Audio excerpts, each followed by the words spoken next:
Dave Whitley, the Iron Tamer. We're talking about the Advancing Man project and Inner Talk. So, Dave, I would love to hear what is Inner Talk and how does that relate to the Advancing Man? Well, thanks for having me on, Alan. I appreciate it. I'm happy to be here and share this information and, throw some ideas back and forth to you and me. The Advancing Man project is the project that I'm doing now to help men with children, fathers, to strengthen their relationship with their children and become their child's role model and the father that the child deserves and needs, by working on their own stuff rather than like thinking it's the kid's problem, because it's not the kid's problem. The kid is just modeling back whatever we give them to model back. So if we want them to do well, it's incumbent upon us to do well ourselves and go in and clean up all of our own internal messes, right? And so one of the things that is absolutely critical to that is inner conversations. You'll hear me use these terms interchangeably: inner talking, inner conversations, imaginal activity, and mental diet. Those things all sort of mean the same, right? And so if we're going to talk about that, then we should get some clarity on that, because as you know from having done workshops and conversations that we've had before, I'm a big fan on clarity, because the clarity with which we define something determines its usefulness. I wish that I had come up with that quote. I use it just about every time I talk to anybody. It comes from a guy named Tony Blauer, but it's so incredibly profound that the more clearly we understand something, the more useful it's going to be, the more use we can get out of it. Or if it's not useful, the more quickly we can abandon it, because there's two sides to every coin, right? So mental diet, inner conversation, inner talking. What is it exactly? I'm going to explain it right now in terms of mental diet, because that allows me to draw some analogies and make it easier to understand. If we were to talk about physical stuff, we were talking about a physical diet, nutrition, right? We would be talking about not just the food that we consume, but a diet implies that we are feeding our body toward a specific end. If we are interested in physique transformation, we're going to feed our bodies to diminish body fat and build muscle. If we are training for some sort of a performance-based something, be it a marathon or powerlifting meet or anything that falls in between on that polarity there, that continuum, then we would feed our bodies in such a way to support the training, to support the recovery that goes towards that specific end. A mental diet works very much the same way, except instead of talking about food that we consume in our body, we are talking about what we are feeding our mind. And if we continue with this comparison, if we're talking about a physical diet and we have a specific goal in mind, we have a couple of different ways we can approach that. One of them is just kind of eat whatever is put in front of us that we feel like and hope for the best. And anyone who's ever done that knows that it's very difficult to get any sort of a result out of that. You tend to stay the same way when you just sort of graze or scavenge or don't put any thought or intention into what you're going to eat. Once we put the intention into it, then we can start to work toward whatever the goal might be. The other side of that, the other way that we can do it, is you can plan and track whatever your food intake is going to be, whatever your water intake is going to be, the timing of the meals, all of that sort of stuff, with the specific goal in mind. Now, the answer is pretty obvious, but I have to ask the question, which one does anybody think is going to give a better result? Obviously, the one that involves planning and tracking is going to give a better result. And part of that is because everything is more intentional, but part of it is also by planning and tracking, it forces you to think differently about how you're going to be eating. And that in turn will create new habits that eventually become a default if you're approaching that nutritional strategy as a lifestyle type thing. And those habits are then reflected externally in either your appearance or your performance or whatever the goal associated with that nutrition program happens to be. The mental diet, you're making the unconscious conscious, and then allowing the new choices and new language to represent the new ways of living. Exactly. And it's very obvious and very apparent to see that when we're talking about someone who's adopted a different way of eating as a lifestyle. But when we start talking about what's going on in the mind, it can be much more vague and much more nebulous. And I hope to clarify some of that in the next few minutes here. So a mental diet, inner conversation, inner talking, however we want to call it, refers to what we both consume and create in our mind. The inner conversations that we have about ourselves, that we have about our circumstances, and we have about the conditions that we live in, all that go on in our mind. When I talk about the internal code, this is part of the secret language that we use to communicate with ourselves, right? This is stuff that no one else ever hears. I can be thinking one thing and you have no idea what it is. And no one ever knows except me, right? If I'm thinking those particular thoughts. And much of what our mental diet or inner conversations have to do with is rooted in our belief system and the lens through which we view the world. And like a physical diet, there's two ways we can do this. It can be done deliberately and intentionally, or it can be left to chance. That in turn creates new thought habits, which eventually become your default thought patterns, and your self-image will then reflect that externally. So whatever we feed our self-concept then reflects externally in exactly the same way that whatever we feed our body will then be reflected in our appearance and our performance. Is all that making sense? Yes. Cool. And you know that I'm not going to go more than 15 minutes without having some sort of a Neville Goddard quote in here. So the term mental diets, the term inner conversations, I've heard lots of different people associated with those terms, but no one more so than Neville's, particularly mental diet. He did a vinyl recording back in, I think, 1955 that was called Mental Diets. And it's maybe 19, 20 minutes long. It's on YouTube in his voice. I encourage everybody to go get it and, go find it, listen to it. It's phenomenal material, huge impact on me. And a quote from that recording is, "Our present mental conversations do not recede into the past as man believes. They advance into the future to confront us as either wasted or invested words." I'm going to say that again. Our present mental conversations do not recede into the past as man believes. They advance into the future to confront us as wasted or invested words.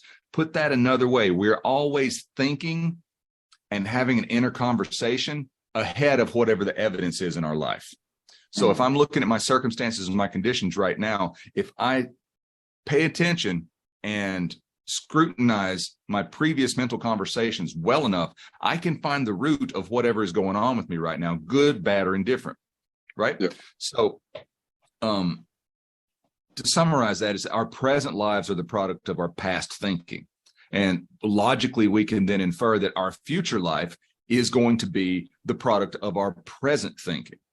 And so if things aren't going the way that we want them to go, if we're not having the relationship with ourselves that we want to have, or with our children, or anything in our lives, really, until we change that inner conversation, until we change that mental diet, we are not affecting things from the root going out. We are attempting to change things from the outside in. And another quote from Neville: "To attempt to change circumstances before we change our imaginal activity or our inner talking is to struggle against the very nature of things." That particular quote shows up in his work in various iterations, but it all means the same thing, that until you change what's going on with the way that you're treating yourself, the way you're communicating with yourself, and the way that you are interacting with yourself, don't expect circumstances to change permanently. They may change temporarily, but for long-lasting permanent change, we have to address it at the root, right? And so we have what Neville says in that quote: wasted or invested words. Am I wasting my words by just spouting off whatever? Or am I taking my words and my thoughts and intentionally, deliberately, consciously constructing something within myself that is going to make me be a better person tomorrow? And especially with the work that I'm doing now, is it going to make me be a better example, a better model for my son tomorrow? It's like I talked about before, I don't want to wait 10 years to find out if what I'm doing is working. I should be able to see it immediately, right? And so to that point, within our inner conversations, within our mental diets, we have two different categories of information. We have internal information and external information. And I'll start with the external, using the same mental diet analogy. You can think of this like going to a restaurant, right? You are going out somewhere, and you're going to have someone prepare food for you, and you have no real say in what's going on with it, but you eat it, you enjoy it, you're going about your business. That's how a restaurant works. We all know that. The way the external information, the mental diet works, is it's anything that's going on in our external circumstances that can come into our mind that we either willingly or unwillingly consent to becoming a part of the way that we think about things. This is other people in our lives. I talk a lot about the way that things were modeled for us as children is the way that we tend to do things now. And if we want to change that, we have to change what we're modeling for our children so that we can break those cycles, right?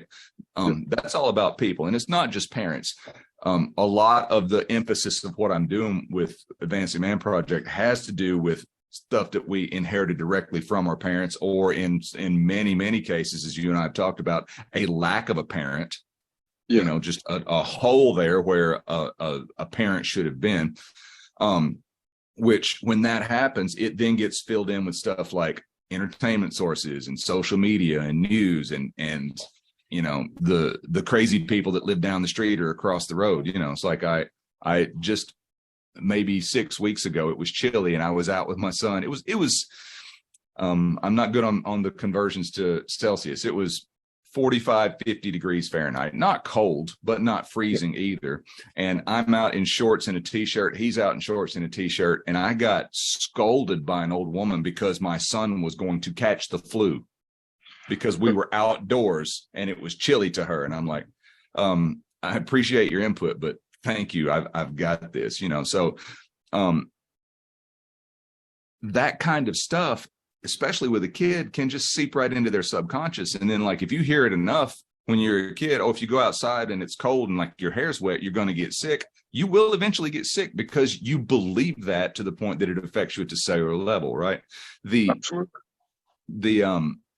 stuff like the news, and I don't watch the news because it's never good news, because good news doesn't draw you in. And I'm pretty sure that we've talked about this before, but like we are hardwired to look for things that are going to be harmful to us.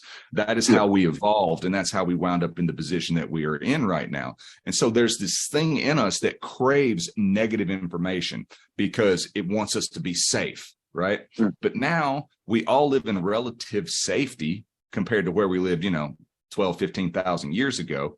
Nothing's going to try to eat me today. I know you're in Australia and that's a little bit different. Just a little bit. Yeah.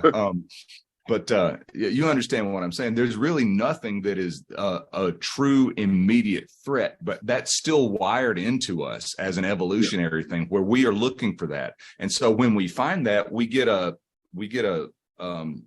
hormonal cocktail that forms at the chemical level or at the cellular level in our chemistry. And those chemicals can be very addictive, right? Like people who are addicted to complaining, people who are addicted to any sort of negative relationship with another person.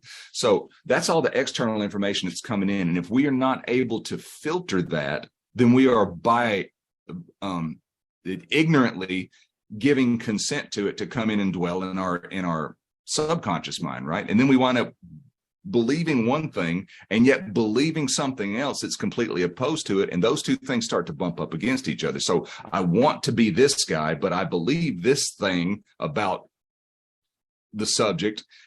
And I am unable to reconcile those because when the will to do something and the belief of what's going to happen are in conflict, belief will always win because willpower is a finite resource. Belief that's hardwired into, that's the software in the program, right? Yeah. So the mental diet, external information is, people, news, restaurant, social media, they can all have an impact on your mind, either short-term or long-term. And like, for example, have you ever seen anything on the news or on social media that just triggered you and put you into some sort of mood, good or bad? And you stayed in that mood for several hours or all day, right? Yeah. Whether that's good or bad is irrelevant, because if you're not consciously aware of it, you're allowing external circumstances to literally control your mind. So if you get up and you look at social media and somebody says something that triggers you, you're letting that person who you probably don't even know, or if you do know them, you know very little about, control your mind. Yeah. The one thing that you have. I had this conversation at the pool with a kid the other day. His parents said, go tell him off for swearing. So I went over there and I said, oh, so who's been swearing? He goes, oh, he called me something. And I said, well, if I called you something and you knew it wasn't true, would it hurt you? And then he goes, no. I said, well, why are you letting what he just said hurt you when you know it's not true? Like, you're allowing that to be that. So yeah, having that conversation was fascinating, and I think that feeds in really well with what you were just saying. Yeah, yeah, and we are all guilty of that at one point or another, right? And like when I start to explain this to people, automatically, without exception, people's minds go to someone said something bad and it put me in a bad mood. Very rarely does anybody say, you know what, I saw some really good stuff on social media or the news or whatever this morning. It just set my mood for the whole day. It happens, but not with nearly the amount of frequency or intensity that negative information has, right? So that's how external information can affect us. Internal information, the flip side of that, is not going to a restaurant, it's cooking at home. I have much more control over what is going into the food when I'm cooking from home because I can choose the ingredients myself, right? So inner conversations in the internal information category are the inner conversations that we have about ourselves, about our circumstances, about our conditions.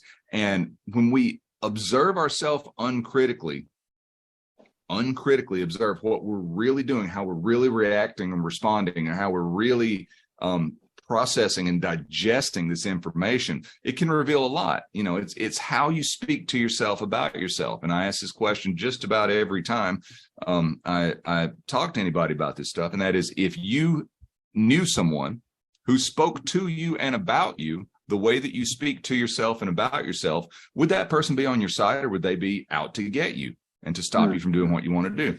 And it's a conditioned thing that we pick up as little kids, that we carry on into our lives, that affects our self-concept, that affects all the results that we have in our life, no matter whether we would deem it positive or negative. It's wired in there.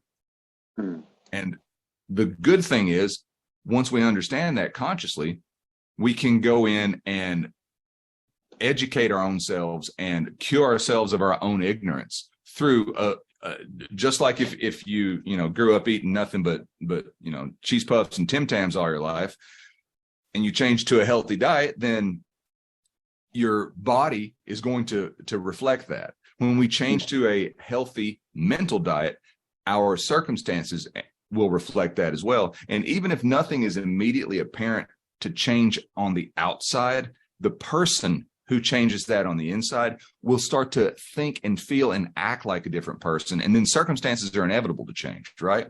Go ahead. I was going to say, I know that was massive with me, is when I went from holding on to the identity of an addict, like, hi, my name is Alan, I'm an addict, to just, hi, I'm Alan. Is right. Like, I let go of that identity. The self-image was no longer that of the addict. It was that of someone beyond recovery. And yeah, those changes made a massive impact in my life. Definitely. And I don't want to knock any 12-step program, because I know that millions of people have received a great deal of benefit, and it's saved lives. So I'm not going to knock anything on that. But one of the things that has always sort of seemed kind of, it doesn't resonate with me, is saying exactly what you just said, hanging on to that identity and then admitting that you're powerless about it. Yeah, you're programming powerlessness in your life. And right. That's a massive thing, is that self-talk.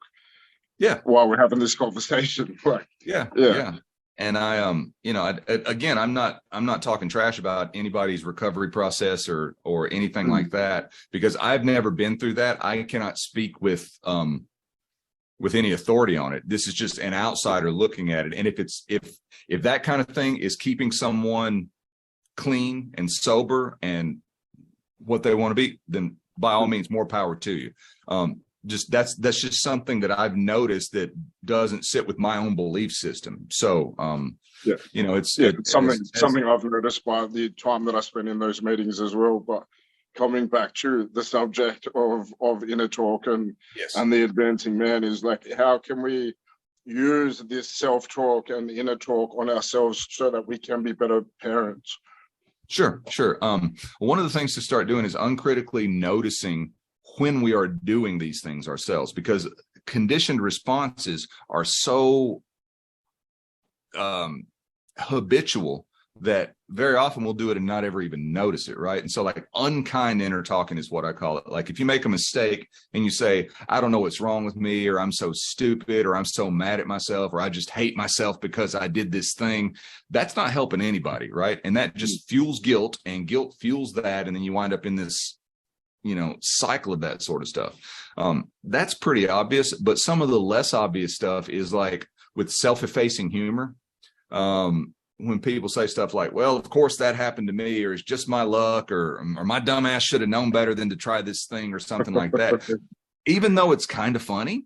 Or like, even if I see you and I'm like, hey, Alan, you stupid asshole, how you doing? And I mean it endearingly, I'm still saying something about you that's not kind. And so when I realized this, there was an immediate shift. I just kind of stopped doing that. And I don't do that kind of stuff with my son. I don't do sort of teasing type games with him to get him to do better. Like, for example, if we're playing something, like I was throwing a ball at it to him today, and he's swinging a bat at it to hit it. I say encouraging things to him, but I've also heard discouraging comments, like a confrontational encouragement, like, I'm gonna throw this ball and I bet you can't hit it, to try to get somebody fired up.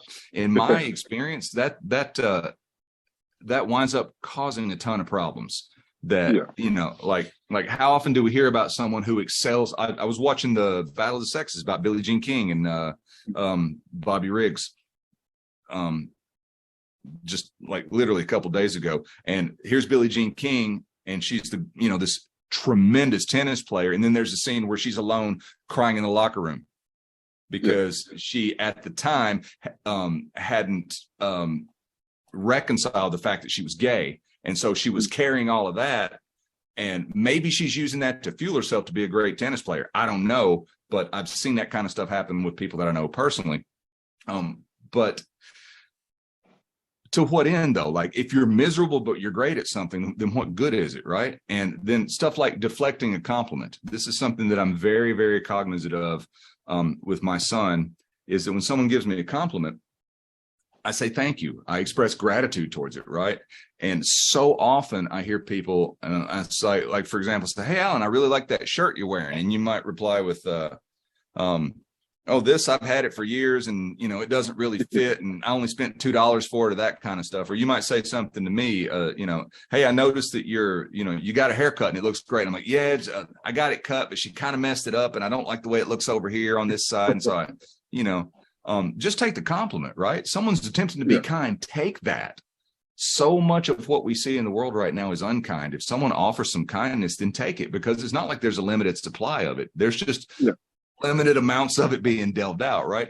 Those sorts of phrases, that kind of inner conversation, reinforce a weak self-image in us. And if I, as a father, am exhibiting a weak self-image or a weak self-concept, my son has no choice but to pick up on that.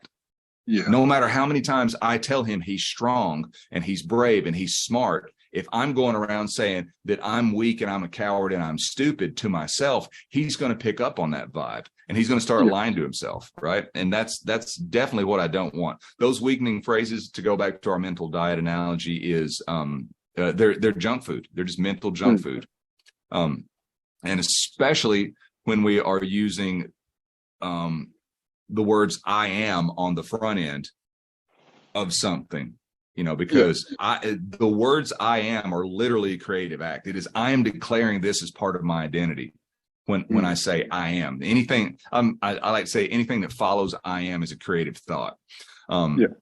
So having said all that, going back to gratitude, right? The more grateful we can be, if you give me a compliment, if I can gratefully accept it, if I can gratefully give you a compliment, sincerely give you a compliment, instead of like giving you a compliment, but having it be sort of a sarcastic, jab at you or something like that, because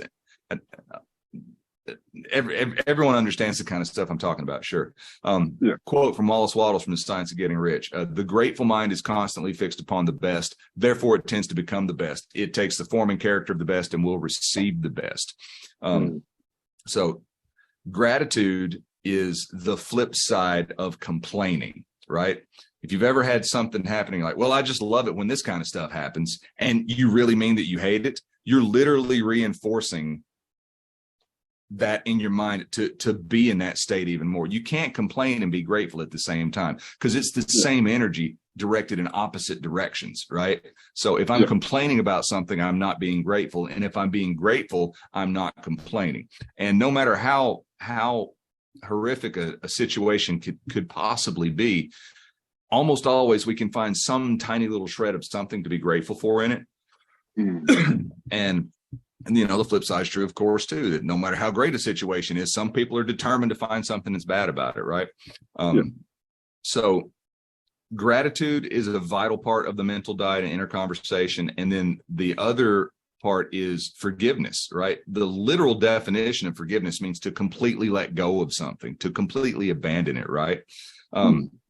And by being grateful and forgiving any sort of wrong that we perceive against us, either real or imagined, like, I can be justified in my resentment towards another person. Like someone could do something terrible to me and I could be justified in it. But if I carry that resentment, it's not doing me any good. In order for me to be able to express the full amount of gratitude and life that I want to express, I have to let go of it. And again, that has become much more important to me since becoming a father, because I want to be this guy. I don't want to just do as I say, not as I do. I want to be that person for him, because I don't want him to grow up being a resentful guy, right? The other side of resentment is guilt. Resentment is expressed outward. Guilt is expressed inward, but it's the same negative emotion. Like guilt is literally, I'm resentful of myself. I've done something and I've made a mistake.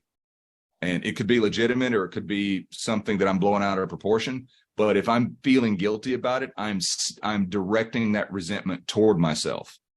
Yeah. And I have to forgive that if I want anything good to happen, because I hear people talk about, I struggle with feeling guilty. You can only struggle with something if you hold on to it. Once you let go of it, the struggle ceases. Yeah.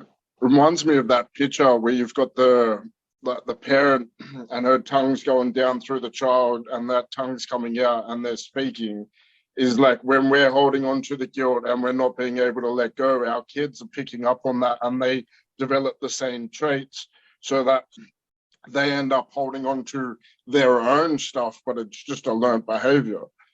So forgiveness and learning how to let go and break these within ourselves today, then we're helping to create that change moving forward for our kids and future generations.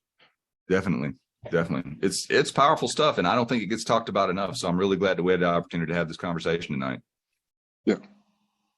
So last thing that I want to say on this, and then we'll be signing off. And I feel proud of myself because, I'm coming in without a whole lot of rambling on this one. If I could sum the whole thing up, I would encourage everyone to memorize this phrase and keep it at the forefront of their mind whenever they start to think about how they're communicating with themselves about themselves. Never say anything about yourself that you don't sincerely wish to be true. It's powerful. Because it's so simple. And that's not my quote either, but I'm not sure where it came from. I hope I can find whoever the original person that I got that quote from. I hope I can find that. I read it somewhere. I wrote it down. I didn't cite the actual person who came up with it, but it's such a powerful quote. And if we run everything that we say through that filter, lots of wonderful things will start to happen. We'll start treating ourselves the way that we want other people to treat us. And we'll start thinking about other people the way we want them to think about us. So never say anything about yourself that you do not sincerely wish to be true. I love that. Thank you. the perfect way to end today. I appreciate your time and this conversation. It's well and truly needed. And where can we find out more about the Advancing Man Project? The Advancing Man Project is at advancingmanproject.com. Today in the United States is February 5th. I know it's a day later for you. I have a workshop coming up, and you've seen a couple of these workshops now. You've participated, and I appreciate you being there. I have another one coming up on Saturday, February 11th at 12 noon Central Standard Time. You can go to advancingmanproject.com, register your spot, come hang out with me for a couple of hours. I'm going to do a deep dive into things related to what we talked about tonight or today, things related to the inner code and how we program ourselves for either excellence or mediocrity. And most importantly, how those things wind up being the things that we pass on to our children. So if we've got generational cycles that we inherited from our upbringing that we don't want to pass on to our children, this is the way to break those so that it ends with you or it ends with me. And we get to become, the person who changes everything for the entire family tree. And we get to empower our children to be the mightiest version of a little human being that they can possibly grow up to be. And I don't know a single parent who doesn't want that, even if they don't know how to accomplish it. So please come join me at advancingmanproject.com, and I will see everyone Saturday, February 11th for the next workshop. Sounds great. And if you're watching this after those dates, jump on to the advancingmanproject.com and check on further dates. Or send Dave Whitley a message to find out more. So yeah, send me a message on Facebook, or you can email me irontamer@gmail.com is the best way to get to me. Perfect.